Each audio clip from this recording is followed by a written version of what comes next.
Good evening and salutations, my GH fans.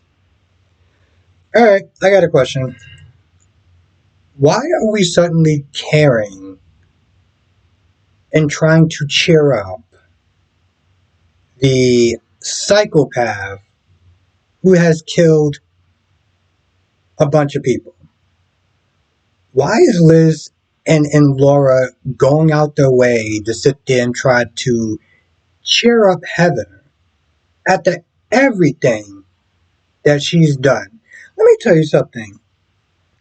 If I was trying to tell somebody to watch this for the first time, I think they would have been befuddled by Laura talking to Liz and being like, yeah, she just seems like she's kind of down a little bit, and she didn't really want to eat like yogurt or something like that. And Laura's like, okay, that's fine. I'll go in there and cheer her up. The local mayor's gonna go into the psychopath's room to cheer her up with baby pictures and start talking about, oh yeah, you kind of look like her. You kind of. So I guess we're just gonna completely forget about the track record this woman and the damage and destruction and heartache that this woman has caused. But no. We want to make sure that she's not having a bad day. Okay. All right. Yeah. This is what we're doing now. This makes sense. Now, after Laura's visit with Heather and telling her that she's not going to, advocate for her try to be, like retried or whatever. Heather's like, so you're gonna leave me? You're gonna not see me and stuff like, no. I'm gonna give you baby pictures and all that. I'm gonna make sure that you're good because for some odd reason this is what we're doing. And then after that, she talks to Portia, and Portia thanks her for, dropping the whole thing. And Laura's like, no, it wasn't me. You didn't peer pressure me into dropping it, okay? I was still gonna go with that idiotic thing that I was doing. No, it was Heather that decided to drop it for reasons or whatever. And after that's done, Laura's like, all right, so maybe we could sit there and try to get back on track and be friends and stuff. And Portia was like, yeah, I like that. I was like, really, Portia? I mean, I know that she's not doing it anymore, and that was your main conflict, but she was advocating to sit there and let a former psychopath out into the streets again. And yeah, cool. I mean, either she grew a conscience or Heather did, but either way, like, you really gonna be cool, sipping tea with this woman like afterwards? I don't know. Willow and Drew get stuck in the elevator. There's a point where they're talking about the fundraising, how good that Willow's doing. All this cool stuff that she's doing. She's getting all this praise that we just never get to see, so we just gotta take their word for it.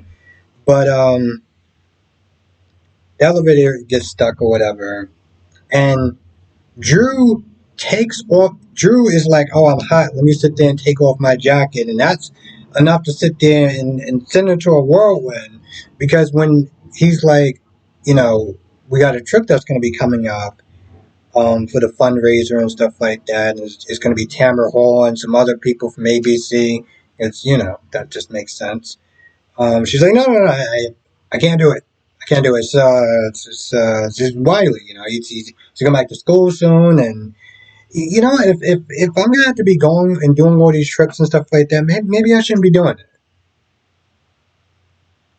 Okay, you are definitely making this situation a lot worse.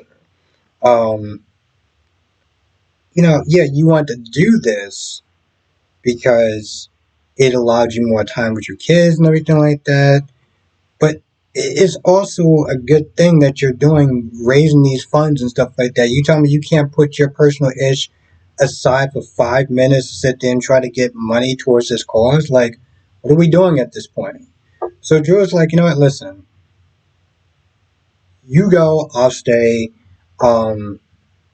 This is important to you or whatever. So he agrees to stay. So while Michael and Nina are, breaking bread and making peace on some level, um, after they're done with their meeting, and after Michael thanks Nina for coaching Willow, and again getting all this praise that we just never get to see, they're waiting at the elevator. And Michael's like, listen, I gotta get to the hospital. I'll just sit there and take the stairs. So at some point, the elevator opens up. Willow and Drew are looking at each other, and then Willow just gets all super awkward. She's like, "Oh, I gotta go. Oh, what clothes? I gotta go. Yeah, I gotta go." And then Nina starts with her dingbatness of, "Oh, well, what did you do to her?" I was like, it's minorly annoying because it's like it does take two. Let's not sit there and try to act. Let's not sit there and try to act like he just shoved his tongue down this woman's throat, and it was just like, oh my god, what am I gonna do? It's like that's not the case, and you keep trying to make it seem like it's the case. Um, he gets a call from McConkey, and apparently he's not doing enough to win over some sort of school votes or something. So Nina's like, all right, let's sit there and have some dinner. Let's go over it, and let's sit there and kind of get you on a game plan to do whatever this politician or thing that I can't even remember you need to do right. Um, it seems like she gets flustered every time she's around him, and I'm just like, you keep whining and complaining about how he's doing so much to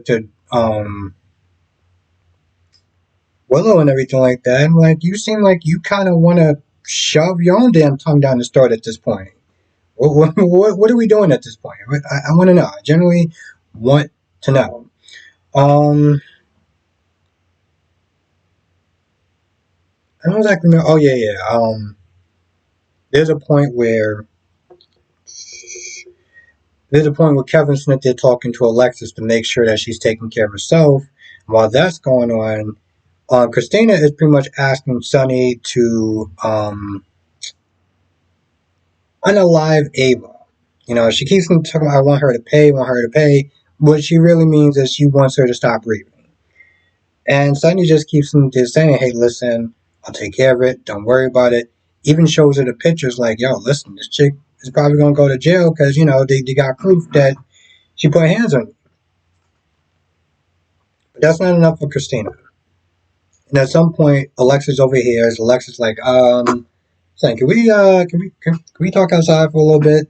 So they talk outside for a little bit. Then they talk in the chapel. And long story short, Alexis like, you can't do this. You can't do what she's asking because if you do that, it's going to mess her up years down the line. Sonny already want this chick going. So he's like, yeah, he pretty much like, I got my own reasons for this chick to be disappeared. So that goes on. And, what else wound up happening in this episode? At some point, Liz comes back, and Heather's like, why should I sit there and pay for this all by myself? Like, those are the people that sat there and sent me this bad hip that caused me to do all this crazy stuff. So if I'm going down, they need to sit there and go down too. So where's Scotty at? Are you gonna find Scotty? You want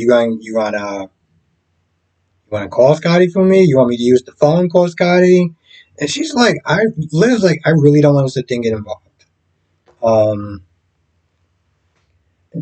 which is weird is that there's a point she's like, I want to sit there and get money enough for a small little house and some garden stuff and flowers and stuff. And I'm just like, flowers and gardening. How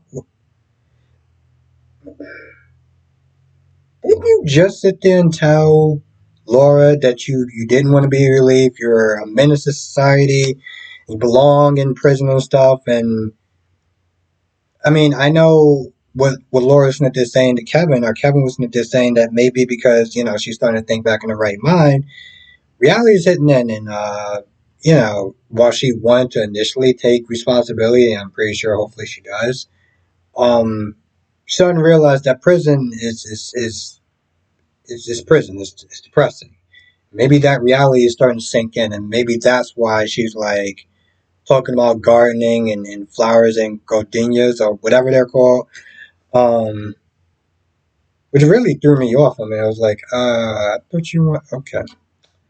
Um, there's scenes with Kevin and Laura didn't really go any. I mean, Kevin and Laura didn't really go anywhere. She just pretty much just kind of debriefing him on everything that wound up happening with Heather, and she stands by the fact. Well, she stands by the fact that yeah, I'm glad that you know, I did the right thing by had to by at least attempting to get the case reevaluated. And Kevin's like, yeah, no, I'm very proud of you. I was like, Kevin, let's be honest, that's your wife. You don't have to sit there and say that, even if you disagree.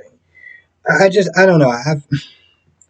Kevin's track record with women, Lucy, just doing whatever the hell she did, all the stuff that she went up doing and going back to Kevin, and Kevin just taking it.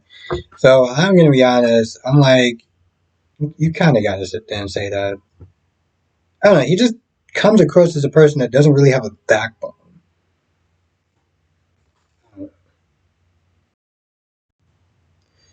And at some point, Michael does come to see Christina. Now, one of the things that was interesting was, Christina was sitting there looking at the pictures because he was like, I want to sit there and see the pictures. Send me the pictures of, what up happening. And she looks at the pictures and then reality sets in and she's like, I should have never went there. If I didn't go there, all this stuff wouldn't have wound up happening. Which is very true. Um, it wouldn't happen. Now, of course, why I do initially blame Christina for going there in the first place, let's not sit there and try to act like Ava should have just, I don't know, kept her hands to herself. Um, now, Michael Dudley talked to Willow and is like, could you talk to her about your experience of losing your child? Maybe you'll sit there and help her. Which is, I'm not gonna lie, that's a huge ask. That's a huge ask right there. You know, I'm like, maybe it will, maybe it won't. I'm like, that's something you really want to sit there and do to your wife to open up a wound that deep. I mean, Kevin is not really that far. He's in the building. Maybe you could, I don't know, try that before you open up a very painful wound to your wife. Because I'm pretty sure, she'll never get over that. Just saying.